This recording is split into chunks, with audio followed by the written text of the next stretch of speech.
ମୂଲ୍ୟ ନାହିଁ ଯଦି ତୁମର କର୍ମ ତାହାର ବିପରୀତ ହୁଏ। ଲୋକମାନେ ତୁମ ଚେହେରାକୁ ଭୁଲି ପାରନ୍ତି, ତୁମ କଥାକୁ ମଧ୍ୟ, କିନ୍ତୁ ତୁମର କର୍ମ ସେମାନଙ୍କ ଆତ୍ମାରେ ଗଞ୍ଜି ହୋଇଯାଏ। ତୁମେ ଫୁଲ ବିଛାଇବ ତ ଫୁଲ ଫେରିବ, କଣ୍ଟା ବୁଣିବ ତ ରକ୍ତ ମଧ୍ୟ ତୁମର ବାହିବ। ଯାହା ତୁମେ କରୁଛ ତାହା ହିଁ ତୁମ ଭବିଷ୍ୟତର ମାଟି ଅଟେ। ଓଦା ହେବ ତ ଖସଡ଼ା, ଶକ୍ତ ହେବ ତ କାନ୍ଥ, ଏବଂ ଯଦି ତୁମେ ତାହାକୁ ବୁଝାମଣା ସହିତ ଚକଟିବ ତେବେ ତାହା ତୁମର ମନ୍ଦିର ବନିଯିବ। ପ୍ରତ୍ୟେକ କର୍ମ ଏକ ଡାକ ଅଟେ ଭବିଷ୍ୟତର କବାଟ ଉପରେ। ତୁମେ ଯେମିତି ନିଜ ଆଜିକୁ ସଜାଇବ ସେମିତି ହିଁ କାଲି ତୁମକୁ ସମର୍ପି ଦିଆଯିବ। ତୁମେ ମନ୍ଦିରରେ ଯାଇ ଯଦି ହାତ ଯୋଡ଼ି ବାହାରକୁ ଆସି କାହାକୁ ଅପମାନିତ କରୁଛ ତେବେ ତୁମର କପାଳ ନୁହେଁ, ତୁମର କର୍ମ ଜଳି ଯାଇଥାଏ। ଧର୍ମ ଏବଂ କର୍ମ ଦୁଇ ଚକ ହଟେ। ଗୋଟିଏ ବି ତଳମଳ ହେଲେ ଯାତ୍ରା ସେହିଠାରେ ଅଟକିଯିବ ଯେଉଁଠାରୁ ତୁମେ କେବେ ଚାଲିଥିଲ।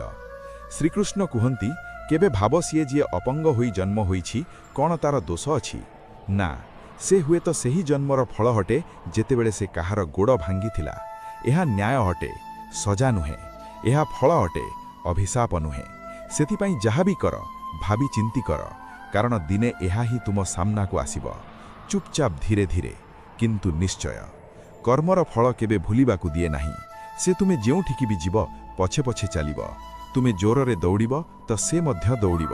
ତୁମେ ଲୁଚିବ ତ ସେ କୋଣ କୋଣରୁ ଖୋଜି ବାହାର କରିବ। ଯେଉଁଦିନ ତୁମେ ଅଟକି ଯିବ ବୁଝିନିଅ ତୁମର ଶେଷ ଆରମ୍ଭ ହୋଇଗଲା। କାରଣ ଜୀବନ କେବଳ ବଞ୍ଚିବାର ନାମ ନୁହେଁ, ଏହା କର୍ମରେ ଲାଗି ରହିବାର ନାମ ଅଟେ। ଅଟକିବା ମାନେ ମିଟିଯିବା, ଥମିଯିବା ମାନେ ହରାଇଦେବା। ଏବଂ ଯଦି ତୁମେ ଭାବୁଛ ଯେ ତୁମେ ଭଲ କଲ କିନ୍ତୁ ତୁମକୁ ଖରାପ ମିଳିଲା ତେବେ ଧୈର୍ଯ୍ୟ ରଖ। କର୍ମ ସାଙ୍ଗେ ସାଙ୍ଗେ କହେ ନାହିଁ, ତାହା ସୁଯୋଗର ଅପେକ୍ଷା କରେ। ଯେତେବେଳେ ସମୟ ଆସିବ ତେବେ ତୁମର ଭଲ କର୍ମ ତୁମକୁ ସେଇଠାରେ ପହଞ୍ଚାଇବ ଯେଉଁଠାରେ ପହଞ୍ଚିବାର କେହି କଳ୍ପନା ମଧ୍ୟ କରିନଥିବେ। ତୁମର କର୍ମ ହିଁ ତୁମର ଦର୍ପଣ, ତୁମ ଆତ୍ମାର ପରିଚୟ ଅଟେ, ତୁମ ଧର୍ମର ଛାଇ ଅଟେ। ତୁମେ ଯେମିତି କରିବ ସେମିତି ହିଁ ଦେଖିବ। ଏହା ହିଁ ସଂସାରର ସବୁଠାରୁ ଗଭୀର ସତ୍ୟ ଅଟେ। ତୁମେ ନିଜକୁ ଯେତେ ବି ବଡ଼ ଭାବିନିଅ, କିନ୍ତୁ ଯଦି ତୁମର କର୍ମ ଛୋଟ ଅଟେ ତେବେ ତୁମେ ନିଜକୁ ହରାଇ ସାରିଛ। ଯାହା ତୁମେ ଭାବୁଛ ତାହା ହିଁ ବନୁଛ, ଯାହା ତୁମେ କରୁଛ ତାହା ହିଁ ଫେରିବ। ତୁମର ପ୍ରତ୍ୟେକ ସଂକଳ୍ପର ଛାଇ ତୁମ କର୍ମ ଉପରେ ପଡ଼େ। ସେଥିପାଇଁ ଯେତେବେଳେ ତୁମେ ନିଷ୍ପତ୍ତି ନେବ ତେବେ ପ୍ରଥମେ ନିଜକୁ ପଚାର, କ'ଣ ଏହାର ପରିଣାମ ମୁଁ ସହିପାରିବି?